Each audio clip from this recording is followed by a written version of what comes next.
안녕하세요, 슈타입니다. 저에게 드디어 붓텐도가 생겼습니다. 붓텐도 플레이에 살짝 권태기가 오고 있던 찰나에 붓텐도가 생기니까 정말 좋더라고요. 일단 새로운 섬을 플레이할 수 있다는 거에 굉장히 설렜는데요. 섬을 만들고 1일차부터 생방송으로 해보았습니다. 같이 확인해 보실까요? 가시죠. 무인도 이주 패키지 신청을 해서 체크인 카운터에 왔는데요. 콩돌이 밤돌이가 맞이해줍니다. 이름과 생일을 정해야 하는데 제 채널명이 쇼따니까 이번에는 롱다가 어떨까요?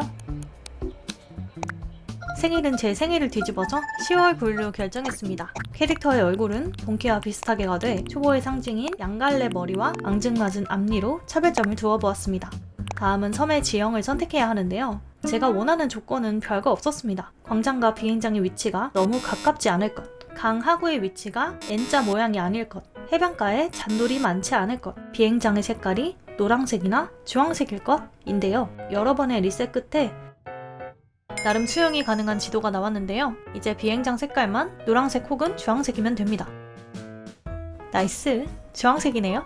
이대로 게임을 진행해 보겠습니다. 초기 주민은 주섬주섬의 구주민 젤리와 구리구리. 광장에 모여서 다같이 인사를 하고 제가 지낼 텐트를 받았는데요. 텐트의 위치는 플레이하기 수월하도록 광장의 바로 옆에 지어주었습니다.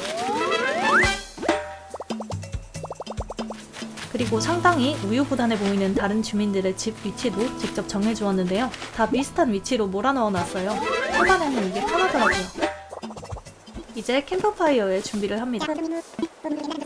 나뭇가지 10개를 주워오라고 하길래 주변을 돌면서 나뭇가지를 줍고 이 체리까지 야무지게 챙겨갔습니다. 나뭇가지 10개를 모아서 가져가니 체리까지 따오라고 하는데요. 미리 준비하기 잘했습니다. 있는 체리 탈탈 털어드렸습니다. 바로 밤이 되었어요. 캠프파이어에 불을 붙이는데요. 이제 섬의 이름을 지어야 합니다. 섬의 이름은 쇼따도 마요도. 저는 이름을 지은 죄로 주민대표가 되었습니다. 앞으로의 고생이 예상되는 순간이네요. 놀고 있는 친구들과 한마디씩 나눈 뒤에 잠을 자러 텐트에 들어왔는데요. 아니 정말 협소하네요. 증정받은 물건들은 펼쳐진 뒤에 잠에 들었습니다. 2일차. 진짜 1초 잔 것 같은데 밖에서 누가 부르는 목소리가 들렸어요. 나가보니까 너굴 사장이 있는데요. 스마트폰까지 챙겨주는 친절함. 감탄을 하고 있었는데 바로 청구서를 내밉니다. 돈이 하나도 없어서 마일리지로 갚기로 협의를 했는데요. 섬 활동을 통해 미션을 클리어하고 5,000 마일리지를 모아서 갚아야 합니다. 일단 간단한 조작을 통해서 얻을 수 있는 마일리지를 차곡차곡 모았습니다. 초반에 마일리지를 빠르게 모으는 방법은 오른쪽 위에 카드에 뜨는 1회차 공략 영상에 자세히 설명해 두었으니 참고하시고요. 저는 일단 천천히 여유를 즐기면서 지내볼게요. 우편으로 날아온 선물도 확인하고요. 주민에게도 선물을 받았습니다. 둘 다 레시피인데요. 너구리한테 물어보니까 물건을 만드는 방법을 알려줍니다. 나뭇가지 5개를 주워서 낚싯대를 만들 수 있었어요. 이제 혼자서도 물건을 제작할 수 있게 되었습니다. 아까 받은 레시피들을 배우고 뭘 해야 될지 궁금해서 물어보니까 곤충이나 물고기를 잡아서 보여달라고 하는데요. 곤충을 잡는 데는 잠자리채가 필요하기 때문에 잠자리채도 추가로 만들었습니다. 그리고 콩돌이에게 물건을 팔아 받을 수 있는 마일리지도 잊지 않고 챙겨줍니다. 마일리지는 섬 활동을 하다 보면 자연스럽게 채워지는 것 같으니 우선은 곤충과 물고기를 잡는 데 신경을 쓰도록 하겠습니다. 직접 만든 낚싯대로 물고기도 잡고 예쁜 반딧불이도 잡았어요. 생물 5마리를 모아 너구리에게 가져다 주었는데요. 줄 때마다 선물을 받을 수 있었습니다. 첫 번째는 생물 도감이 열렸고 두 번째는 토끼 관련 DIY 레시피, 장미 씨앗, 물 뿌리기 레시피를 받았습니다. 그리고 5번째 생물을 가져다 주니까 박물관장 부엉씨가 머무를 텐트를 주면서 위치를 정해달라고 합니다. 광장 근처에 일단 몰아놓도록 하겠습니다. 이제 5,000 마일리지만 모으면 오늘의 할 일은 끝이 나는데요. 너굴 사장에게 받은 레시피를 이용해 도끼를 만들고 벌목을 해보도록 하겠습니다. 열심히 노가다를 하다 보니 쓰던 도끼가 부서지고 마일리지를 받아 5,000 마일리지를 달성했습니다. 바로 너굴 사장에게 패키지 비용을 지불하러 왔습니다. 하지만 여기서 끝이 아닌데요.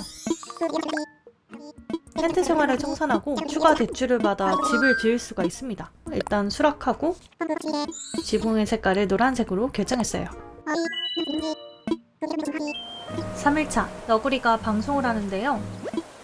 슈타도 와일드의 비행장이 개설되었다는 소식과 함께 박물관장 부엉씨가 섬에 머물게 되었다는 소식을 전합니다. 보니까 텐트가 작은 집으로 바뀌어 있는데요.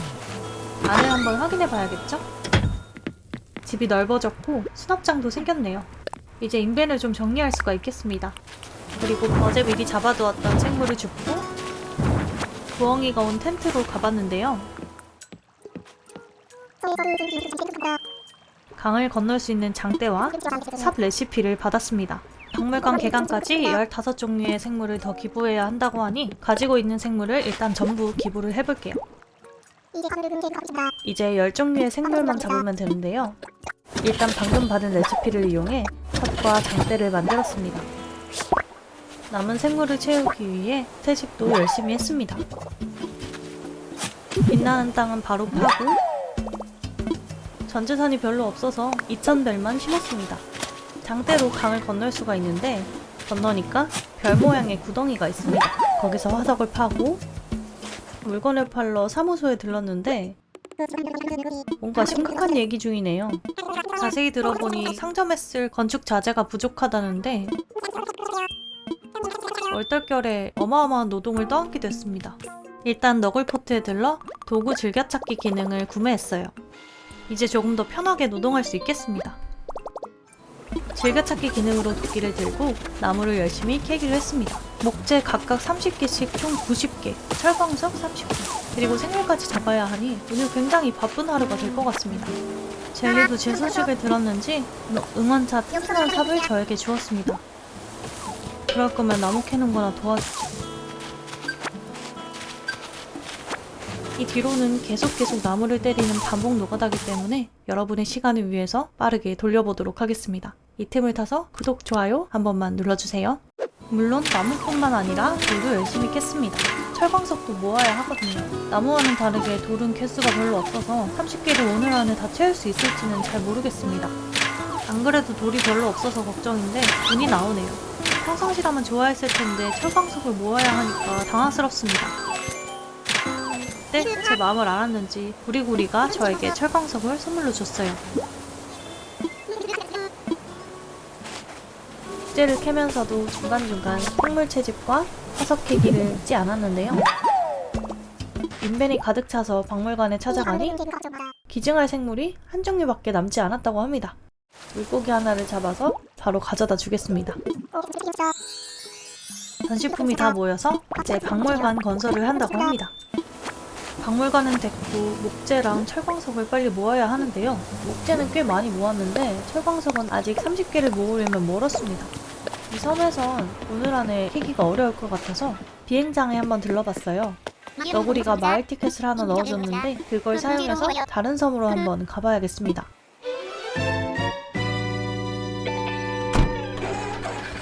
비가 오는 마을섬에 도착했는데요. 멀리 주민 하나가 보입니다. 일단 말을 한번 걸어볼게요. 크게 데려오고 싶은 마음은 없어서 일단 인사만 하고 보냈어요. 목적은 돌을 캐는 건데 뒤에 절벽이 있어서 그냥 파려다가 첫 회부터 망했습니다. 이거 철광석이 모자랄 수도 있겠는데요? 다른 돌에서 철광석이 많이 나와줘야 할 텐데요. 일단 나머지 돌들을 열심히 캐보겠습니다. 하나의 돌이 2층에 있는데 아직 사다리 기능이 열리지 않은 상태라 올라갈 수가 없어요. 확인해보니까 철광석은 24개. 하는 수 없이 다음날 다시 재료를 모아야 될 것 같습니다. 슈타도 마요도 4일차입니다. 박물관이 개관했다길래 보러 갔는데 엄청 화려해졌네요. 오늘은 어제 못 모았던 철광석을 마저 모을 건데요. 6개만 모으면 되거든요. 빠르게 돌을 캔 뒤에 홍돌이에게 가져갔는데요. 답례를 받고 상점 공석 키트도 받았습니다. 위치를 정해달라고 하는데 인벤이 너무 부족해서 인벤만 늘리고 나갈게요. 주머니 정리 테크닉을 사고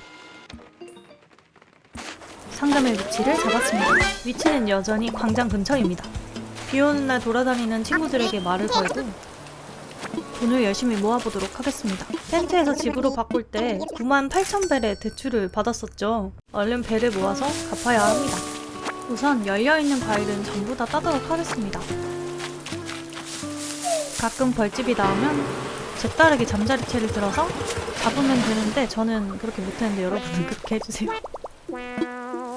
아무튼 남은 체리를 전부 따고 해안가를 둘러보면서 조개도 주웠어요.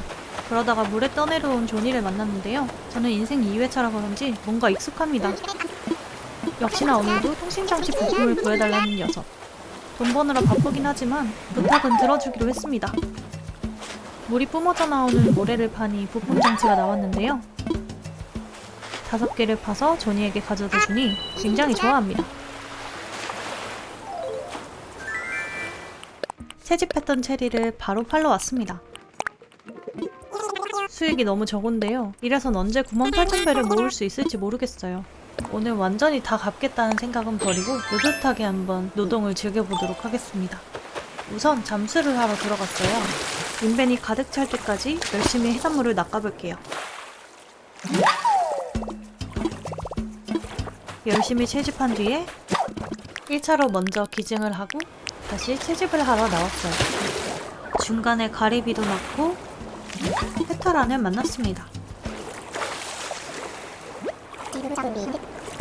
가리비를 주고 대신 머메이드 쉘프 레시피를 받았어요. 바로 배우겠습니다. 이미 박물관에 기증한 해산물들은 팔아도 되기 때문에 사무소로 왔는데요. 3,780벨. 일단 제 재정 상태를 한번 확인해 보겠습니다. 통장에 3만벨 있고 가지고 있는 돈이 39,000벨 정도. 다 해도 대출을 다 갚긴 어려울 것 같아요. 일단 있는 대로 갚고 오늘은 이만 끝내도록 하겠습니다. 5일차 이지만 실제로는 일주일 만에 접속을 하는 겁니다. 우선 우편함을 확인해 볼게요. 저번에 구해줬던 조니에게 선물이 와있네요. 자유의 여신상을 받았습니다. 그리고 너골 상점이 완공되어 있네요. 들어가 보니까 고슴도치 친구가 와있는데요. 가끔씩 찾아와서 옷을 팔러 오신다고 하시네요. 쇼타드 와이드에도 점점 인프라가 생기고 있습니다. 아주 멋지게 벌을 잡고 불이 켜져 있는 주민의 집으로 들어갔는데요. 안에 가구가 없어서 좀 삭막해 보입니다. 젤리집에도 들어가 봤는데요. 구리구리보단 나은 것 같은데 여기도 마찬가지로 허전합니다. 나중에 가구를 선물해야겠어요. 지금은 제 대출금 갚기도 빠듯하기 때문에 열심히 돈을 벌어보겠습니다. 인벤이 닫혀서 팔러 왔는데요. 1,300벨. 조금만 더 하면 대출 금액을 다 갚을 수 있을 것 같아요. 다음에는 마을섬에서 가져온 야자나무의 열매를 땄습니다. 그리고 돌을 캤는데 운이 좋게도 금강석이 나와서 바로 상점에 팔러 왔습니다. 대략 15,000벨 정도. 이제 40,000벨이 넘었으니 대출을 전부 갚을 수 있겠습니다. 바로 사무소로 찾아와서 대출을 갚았는데요. 뿌듯합니다. 대출 상환을 해서 1000마일리지를 받았는데 마일리지를 많이 모은 김에 도구 레시피를 사면 좋을 것 같아요. 레시피가 많으면 좋으니까 바로 구매를 했습니다. 대출금을 갚자마자 집을 더 넓힐 생각이 없냐고 해서 저도 모르게 또 추가 대출을 받았습니다. 앞으로의 고생이 예상되는데요. 오늘 영상은 여기까지입니다. 다음에 대출금을 어떻게 갚는지 쇼타도 마에도에 찾아오게 될 초기 주민들은 누가 될 것인지 궁금하시다면 다음 영상으로 만나보도록 하겠습니다. 그럼 안녕!